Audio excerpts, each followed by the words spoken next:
to do so, but David refuses to raise his hand against God's anointed. Next week, we're going to look at chapter 26.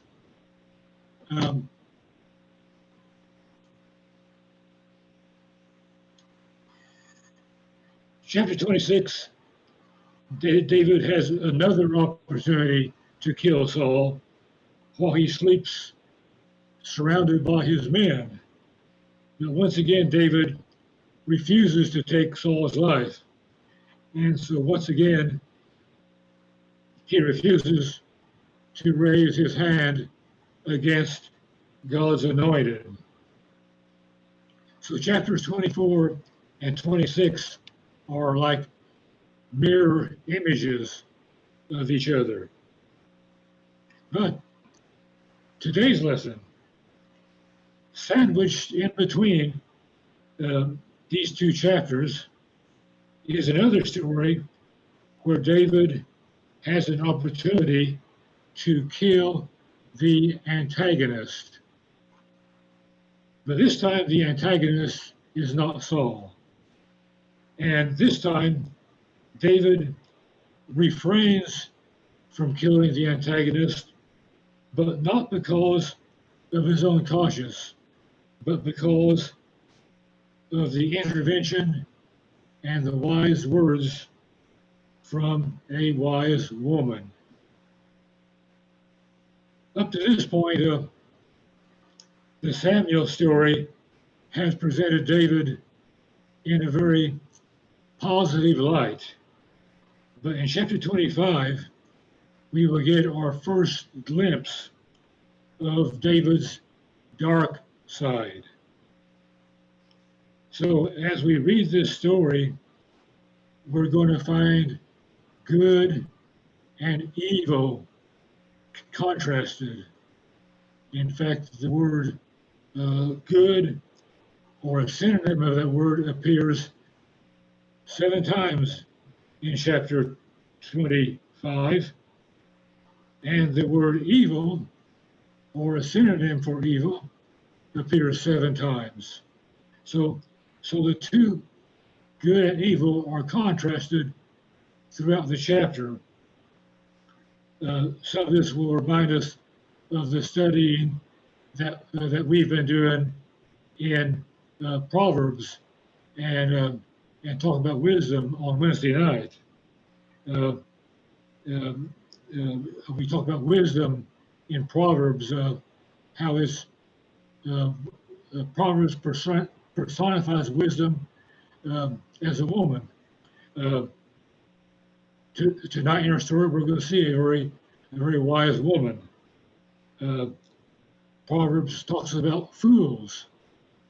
We're going to see a fool in tonight's story. Yesterday, in our Wednesday night class, we talked about materialism. We're going to see some materialism in this story tonight. So we're going to see a lot of the same issues that we've been discussing on Wednesday night. Any questions or comments before we begin?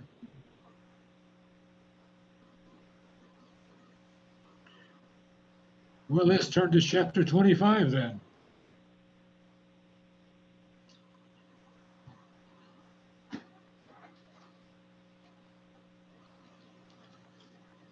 Now Samuel died, and all Israel assembled and mourned for him, and they buried him at his home in Ramah. This actually really belongs more with chapter 24 than with chapter 25, but it's just marking the fact that that Samuel, the last judge of Israel, has died, ending an era of the judges. Then David moved down into the desert of Maon. Some of you may have, some of your Bibles, depending on what version you have, may say the wilderness of Paran. The desert of Maon is probably a better translation. That translation comes out of the Septuagint version, whereas the wilderness of Paran comes out of the Masoretic text. Most of the Bibles out there say wilderness of Paran, which is actually to the south of the desert of Maon. But the NIV says the desert of Maon, and that's probably the best translation because that's where Abigail and Nabal lived. It was sheep raising country, and we'll see how that ties into our story in just a minute. Today, it's still sheep raising country. So, verse 2: a certain man in Maon who had property there at Carmel was very wealthy. He had 1,000 goats and 3,000 sheep, which he was shearing in Carmel. So before we even know the name of this man, the story is telling us that he's very, very rich. He has 3,000 sheep and 1,000 goats.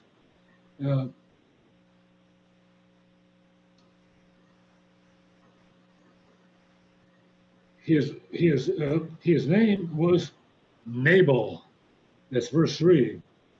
And his wife's name was Abigail. She was an intelligent and beautiful woman, but her husband, a Calebite, by Calebite, that means he was a descendant of Caleb, was surly and mean in his dealings. So the word Nabal means fool. Now, what parent is going to name their child fool? So this probably wasn't his real name. We don't know what his real name was, but it was probably either a nickname that he had earned, or perhaps it was simply a name that the storyteller here gives him to underline the fact that he was a fool.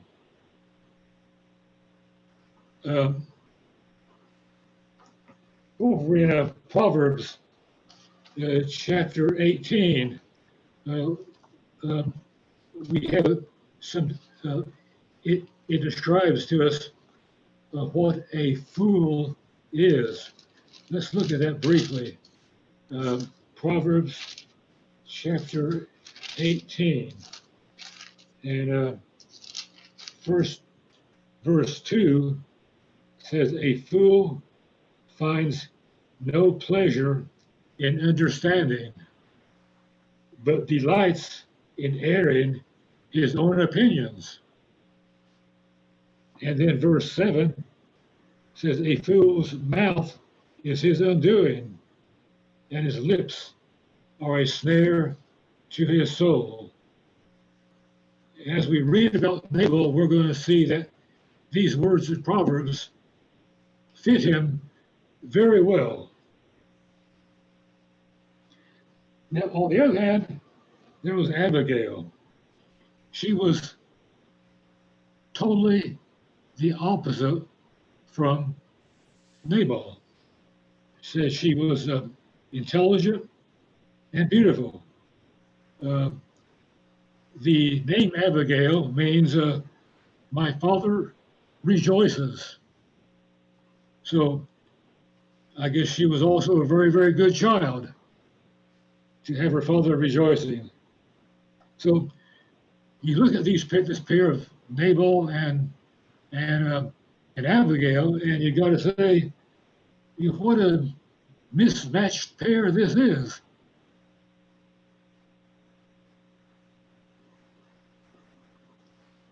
Okay. Any questions or comments?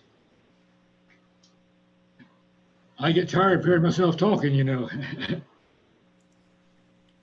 Say, the scripture tells us not to call anyone a fool, but if the Bible itself labels them a fool, it's okay. Yes, for purposes of the story, the author here is trying to make a point between good and evil. As we read through the story, we're going to see where Nabal personifies evil, and his wife Abigail personifies good. And so by giving him the name Nabal, the author is letting us know what kind of person we're talking about. And Stephanie asked, what tribe did Abigail come from? And that I don't know. Let's see, maybe someone can look that up for us and let us know. Good question, though, Stephanie. Okay.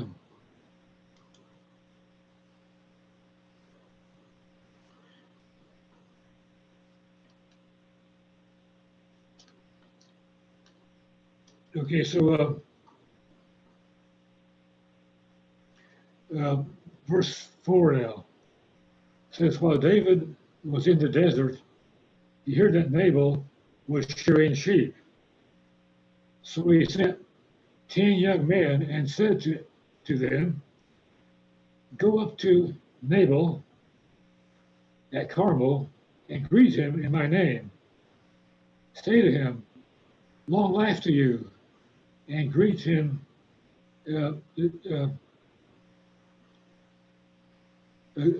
long life to you, good health to you and your household, and good health to all that is yours.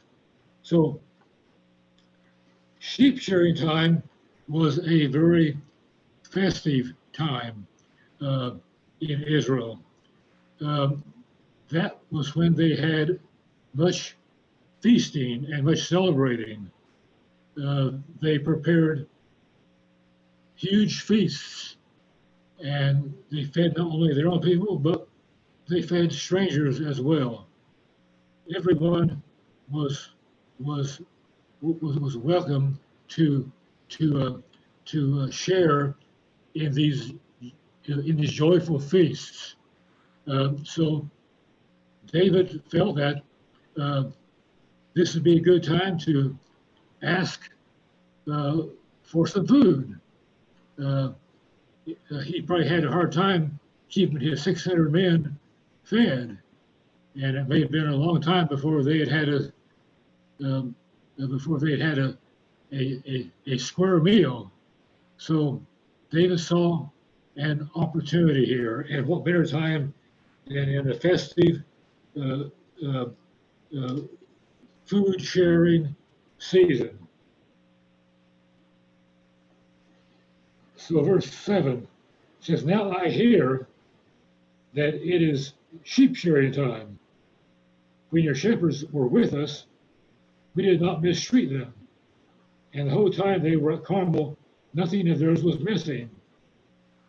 Ask your servants, and they will tell you. Therefore, be favorable toward my young man, since we come at a festive time. Please give your servants and your son David whatever you can find for them. So apparently, David and his men have been looking after Nabal's sheep.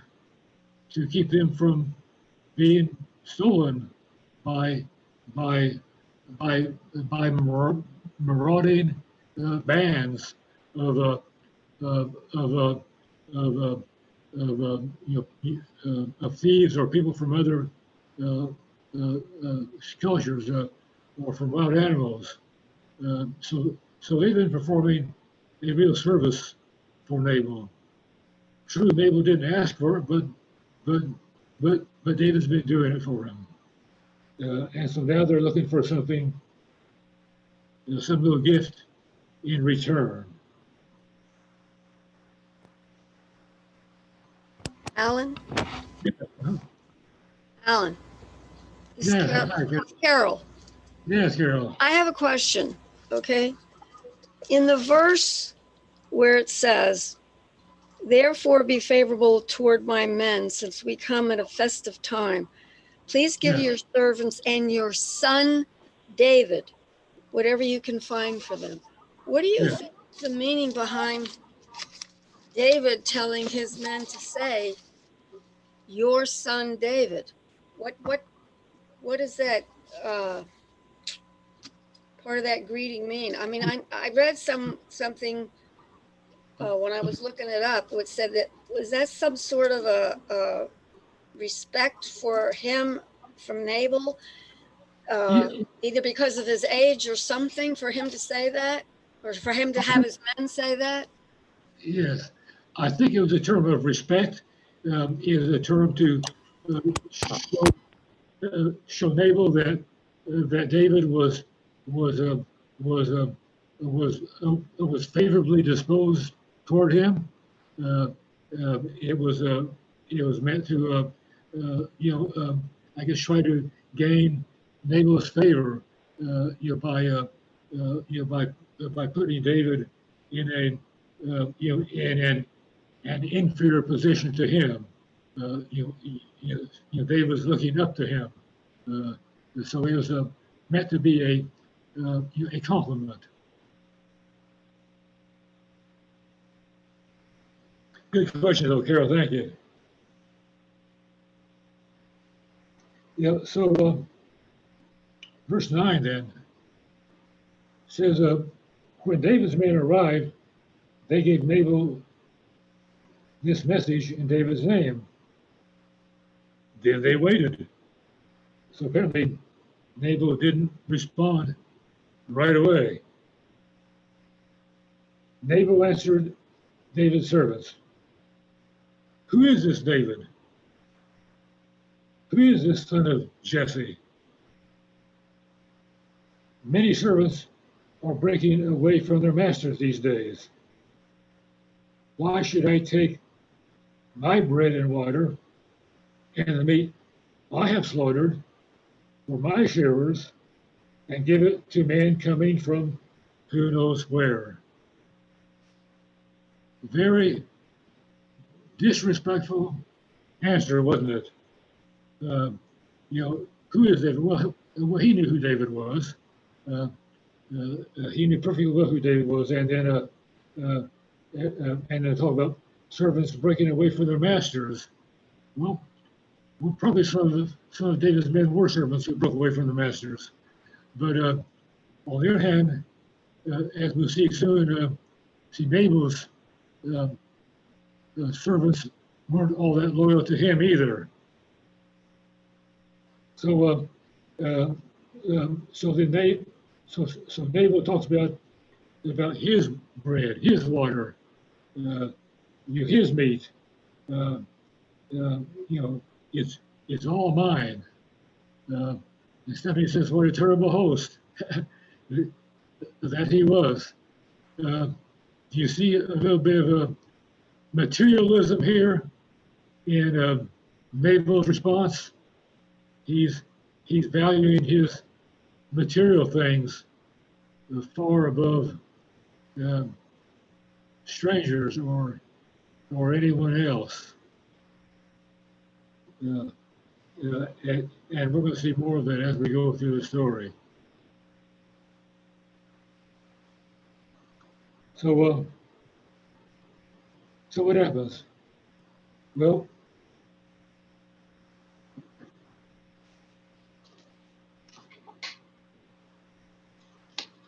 Okay.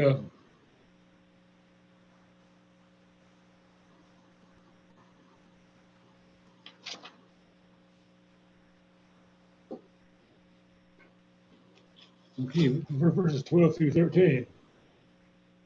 David's men turned around and went back. When they arrived, they reported every word. David said to his men, "Put on your swords." As they put on their swords, and David put on his, about 400 men went up with David, while 200 stayed with the supplies. So, what do we see here, David?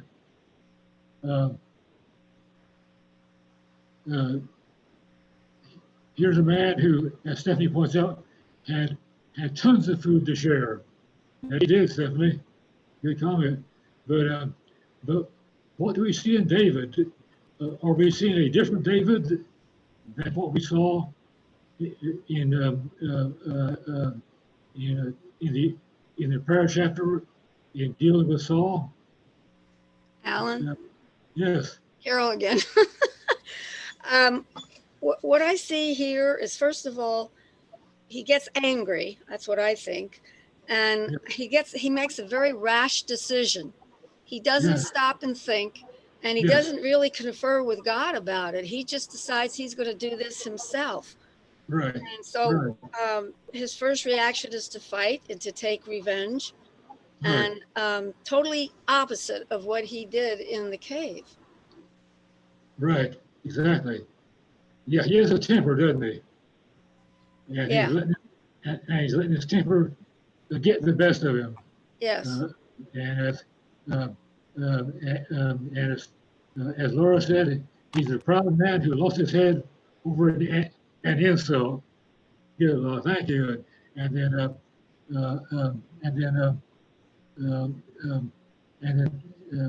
Tom or Lawrence posted a link here for us, or medium.com, and then Carol says, Tom says, Carol says, okay, yeah, Dave gets angry and rash decision without asking God. He wants revenge. And Stephanie says, not everyone ready to fight instead of meeting Nabal face to face. Good point, Stephanie. David never even crossed his mind, maybe I should just go have a talk with Nabal. No, he's ready to go kill him and his servants right off the bat here. Very angry. His temper has gotten the best of him. And isn't that often the case with us sometimes? Have we ever had the case where our temper has just gone away from us and we've said things that we later regretted, or done things that we later regretted, and we've had a chance to cool down. We say, I shouldn't have done that. I shouldn't have done that. Sometimes I'm sure we all have regrets over letting our temper get away from us, saying words that we can't take back.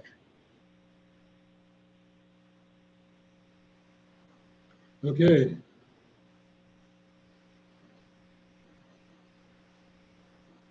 Let's see, we're up to verse 14 now.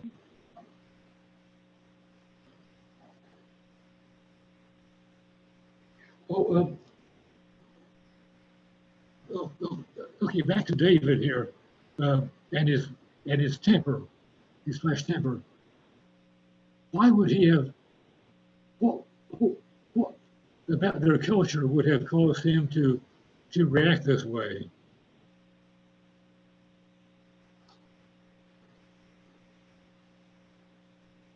Did they live in a culture where hospitality was sort of taken for granted?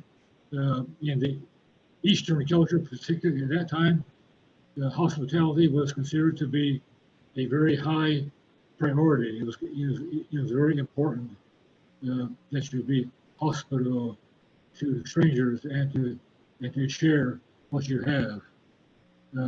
And so Nabal had violated some very basic tenets of the society in which they live.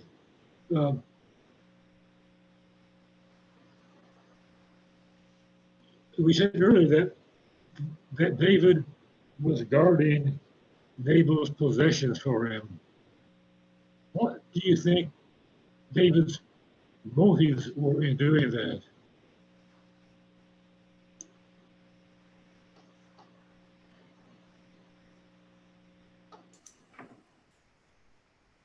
So, Alan, it's possible a tangential motive is that David knows that certain people are reporting his whereabouts to Saul, and Nabal is talking like he's one of those people.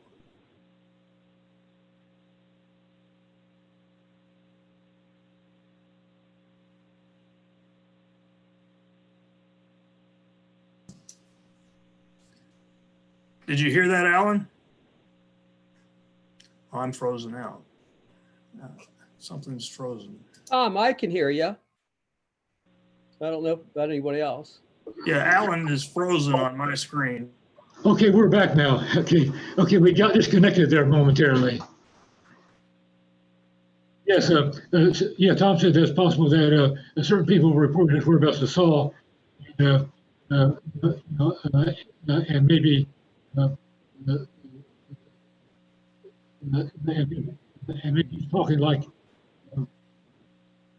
he's one of these people. So perhaps he suspected Nabal was being one of Saul's spies. Perhaps is that what you're trying to say, Saul?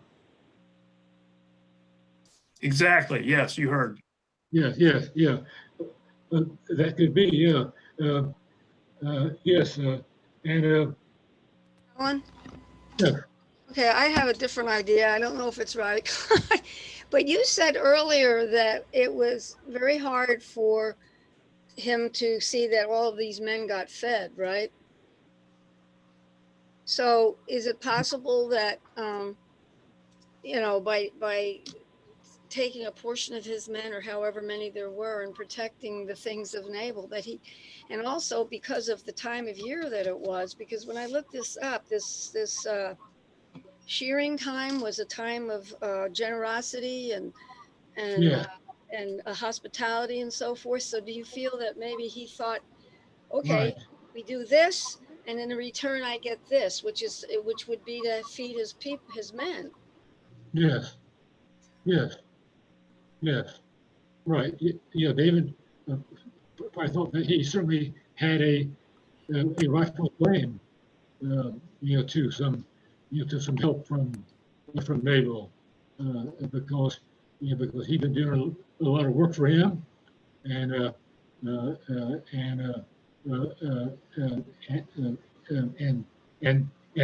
Nabal was clearly violating the customs of the time.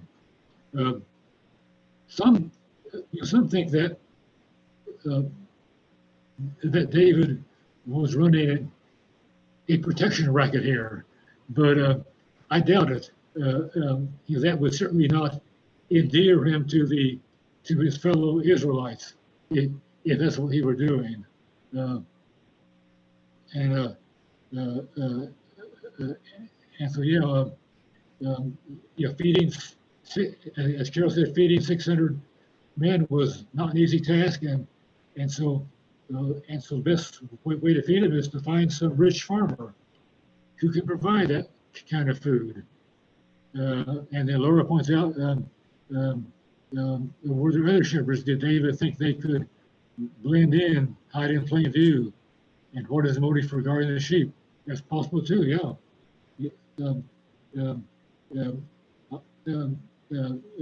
They were trying to just blend into their surroundings. It might be kind of difficult to blend 600 men in, but David was probably giving it his best shot. Good comment, Laura. Thank you. Okay. Moving on here.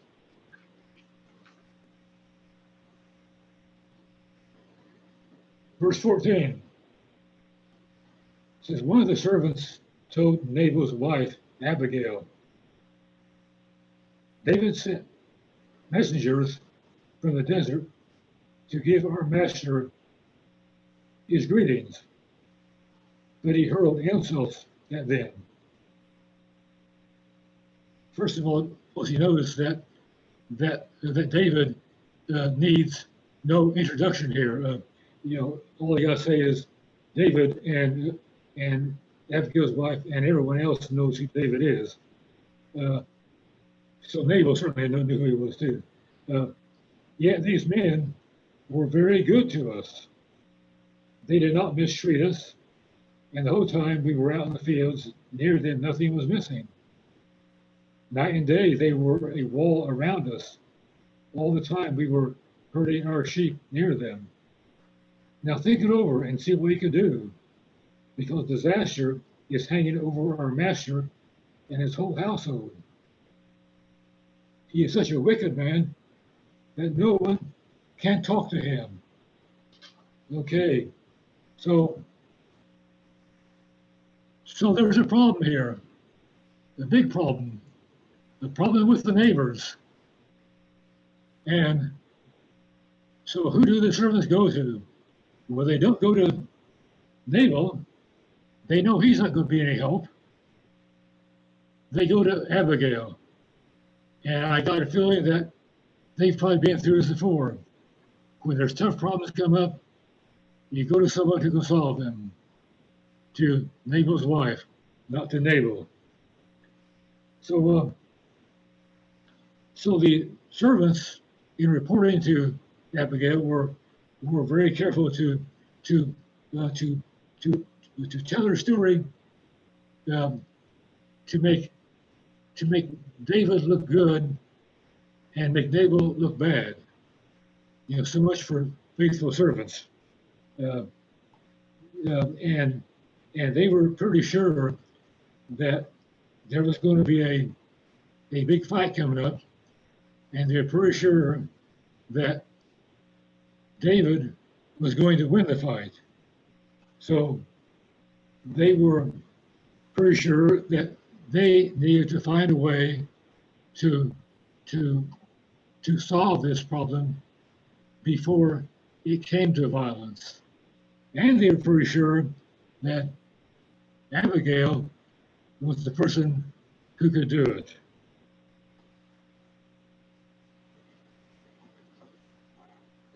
Okay, verses 18 and 19.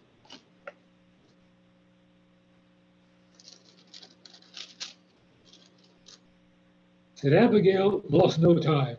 And after all, see, David and his men were on their way already, right? She took 200 loaves of bread, 2 skins of wine, 5 dressed sheep, 5 seives of roasted grain. That's probably about a bushel of roasted grain. The roasted grain was considered a great delicacy at the time. 100 cakes of raisins and 200 cakes of pressed figs, and loaded them on donkeys. Then she told her servants, "Go on ahead, I'll follow you." But she did not tell her husband Nabal. So why would she not tell her husband Nabal? Do you think she did the right thing in not telling him? Because she doesn't trust him. Yeah. That's what I think. Yeah.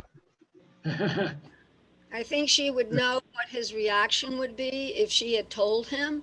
He certainly wouldn't have gone along with it, and I'm sure he would have gotten very angry and upset because you just said before he's very materialistic, and everything that she put together was his, and he wouldn't have wanted to give that up. Right. Exactly. Yes, he was. I guess David here wasn't the only one with a temper. I'm sure Nabal had a temper as well, uh, and so she knew that if she said anything, that he would just put a stop to it, and the consequences would be disastrous. And as we noted earlier, she knew that Nabal was a fool, and as the Proverbs attest, and he was consumed with his own opinions. And then, okay, so so she decided that the time for action was right now, and and that the way to get the job done was to keep Nabal out of the loop. Okay, in verse 20, as she came riding her donkey into a mountain ravine, there were David and his men descending toward her, and she met them. David had just said, "It's been useless, all my watching over this fellow's property in the desert, so that nothing of his was missing. He has paid me evil for good. May God deal with David, be it ever so severely, if by morning I leave alive one male of all who belong to him." So David takes an oath here, doesn't he? He makes an oath before God. He said, if I fail to kill Nabal and every male in his household, then may you deal the same with me. Or he's calling down an oath, death on himself, if he fails to kill Nabal and his men. Now,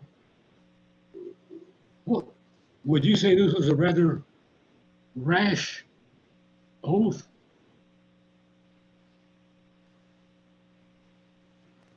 Yes, because God didn't have anything to do with this. He never did go to God and ask his direction. This is all his Right. plan. Right. Yes. So it's Exactly. another one of those oaths that shouldn't have been made. Yes. Yes. Yeah, Alan. Yes. Yes. Going back to your earlier question when you were asking, I guess, why did David look over the livestock, and I guess according to verse 21, it seemed like it was his intent all along to get some kind of payback by doing this in the first place. It wasn't just done out of kindness of his heart. It seemed like he had some intentions of getting some kind of remuneration, some kind of pay or some type I guess food or whatever it might be for his men. So it seemed like that was his intention all along for doing it in the first place. Yeah. He did probably have some ulterior motives for doing this. He was looking to, get, some sort of, compensation for watching over the flocks, again, he was just trying to feed his men there. This was a fairly arid country here, and food was probably hard to come by. So I guess, yes. So I guess I'm sorry, go ahead, Alan. So I was saying he was really relying on the culture, the hospitality of the culture to make this assumption, because he didn't have any type of agreement for him to respond so strongly. You would assume that they had some kind of contract, but he did this under his own volition. I mean, he did this on his own, but yet he fully expected to be compensated. Yes, right. Yeah, he was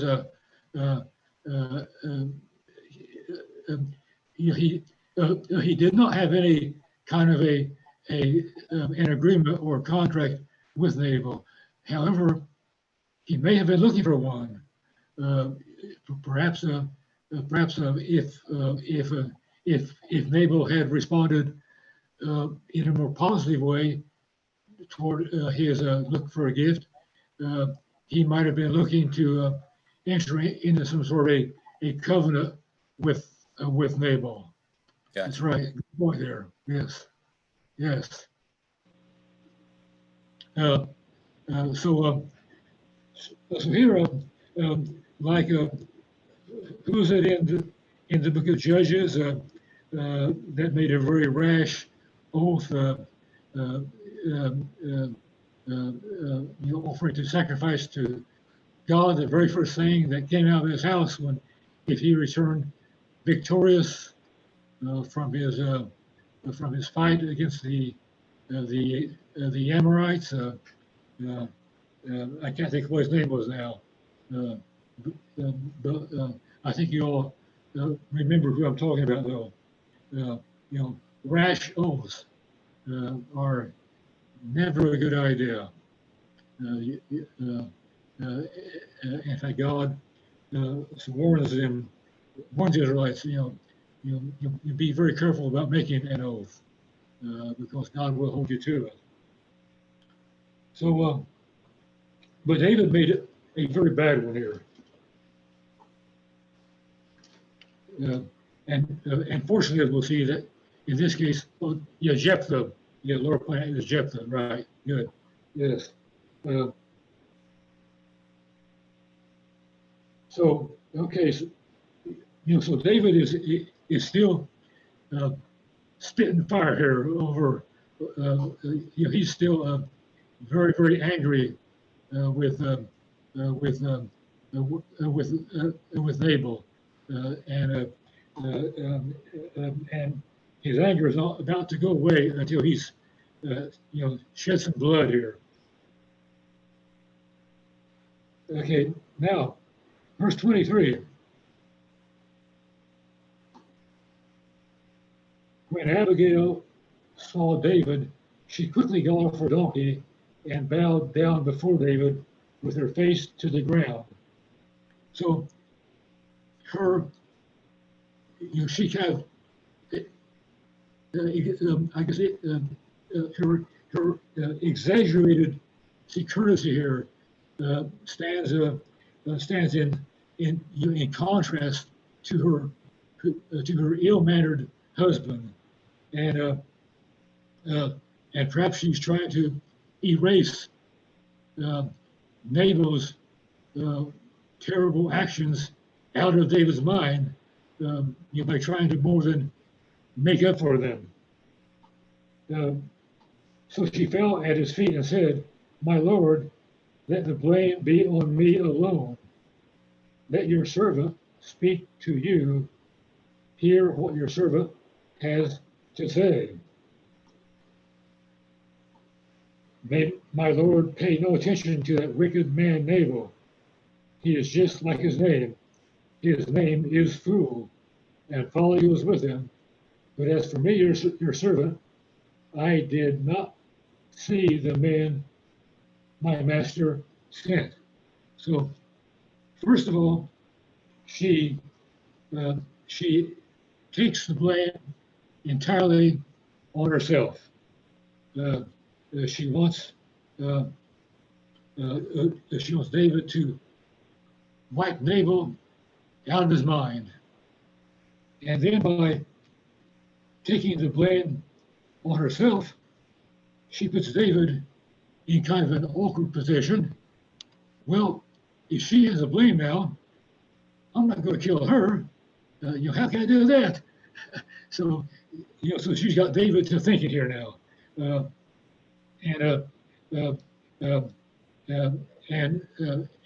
we see her. Abigail definitely has a gift for negotiation. We'll see her as she knows how to diffuse a very dangerous situation, and she keeps calling herself your servant. But as we'll see as we read on through her words here, that she's actually the one who's in charge here. She's the master of the situation. So, verse 26. Now, since the Lord has kept you, my master, from bloodshed and from avenging yourself with your own hands, as surely as the Lord lives and as you live, may your enemies and all who intend to harm my master be like Nabal. Okay, so here she talks to David as if he had already made up his mind. She just assumes that he's already changed his mind. She said, now that I've kept you from bloodshed and from avenging yourself. So she takes that for granted. So we see, she's very much in control of the situation here. And she says, may all your enemies and all who attempt to harm my master be like Nabal. Well, that's usually, you usually say that when you say, may all your enemies and all who would harm you be dead. So it sounds as if she's, and this time, see, Nabal was alive and well and having a good time. So she was looking ahead here. She could, I guess, it looked like she could see into the immediate future as to what was coming. Alan, Yes. I have a question. Yes.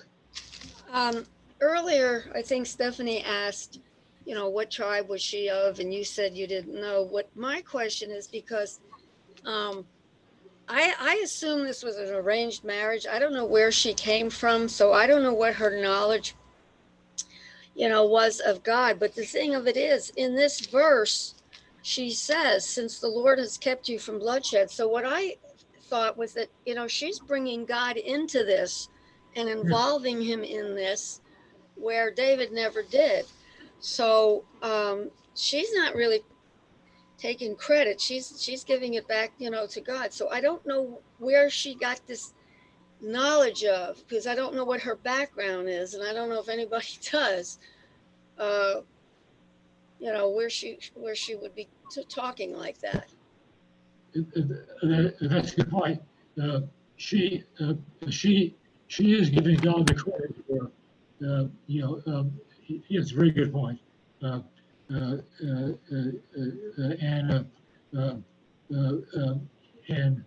And where did she get her knowledge? A good question. We're told that she was a very intelligent, she's a very wise woman.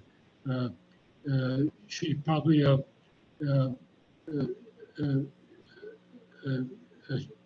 I assume that she would have learned it perhaps from the priests or by listening to prophets. But good question though.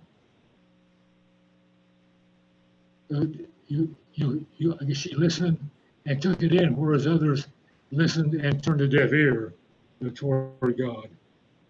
Big difference there. Thanks, Carol.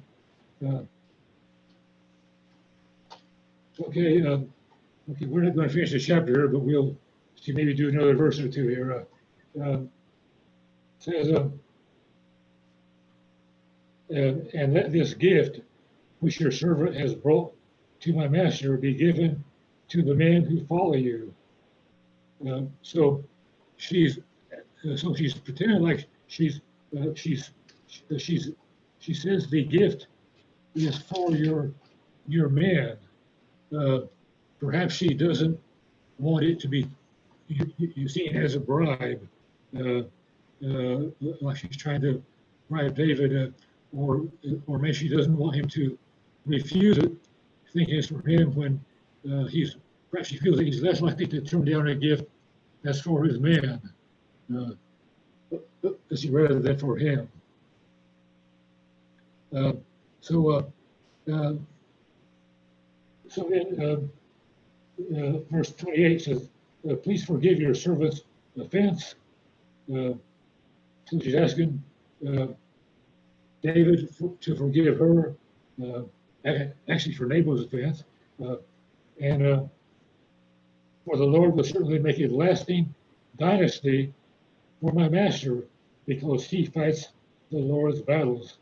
Let no wrongdoing be found in you as long as you live. Okay, so she is predicting David's kingship here, isn't she? Or she seems to know that that David is destined for the throne of Israel, and she is the fourth person on record here in Samuel to have made this statement. The first one being Samuel, and then Jonathan, and then Saul, and now Abigail. Stating that she knows that David is going to become king.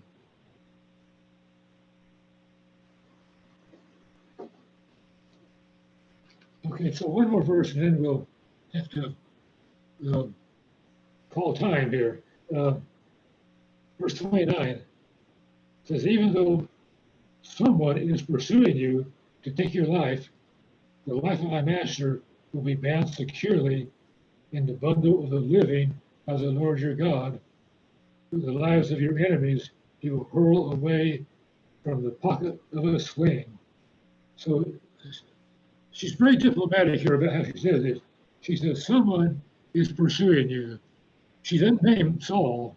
She feels that perhaps that would be disloyal to her king. But she says that someone is pursuing you. So she's very careful about how she says this. And she says, I know that you are going to find yourself among the living, bundled with the living, as opposed to bundled with the dead. You're going to be among those who live. Stephanie says, God's speaking through her to David. It's a very good point there, Stephanie. Thank you. Yes. Okay. That's as far as we can go today in the story.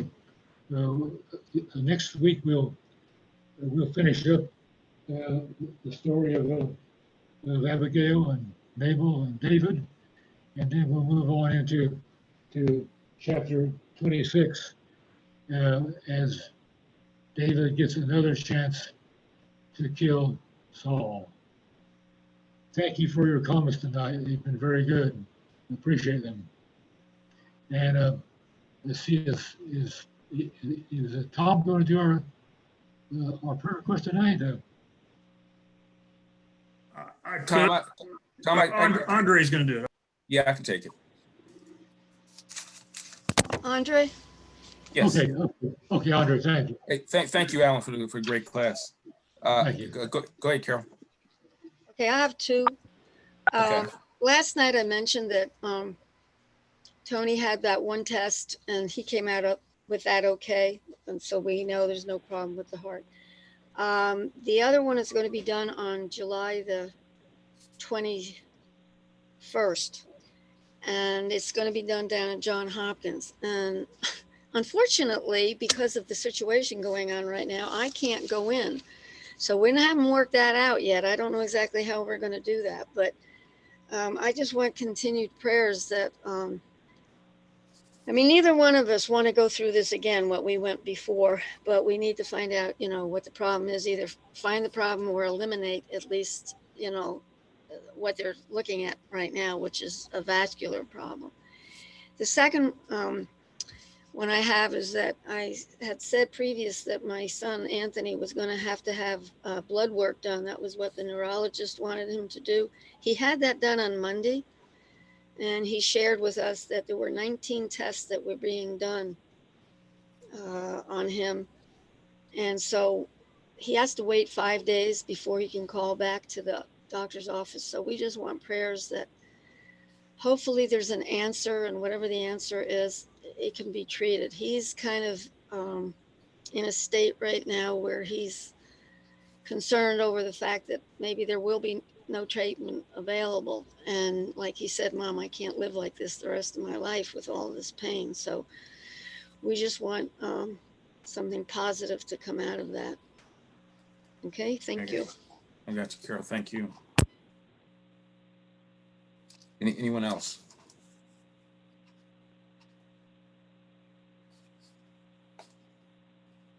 All right, let me check the chats.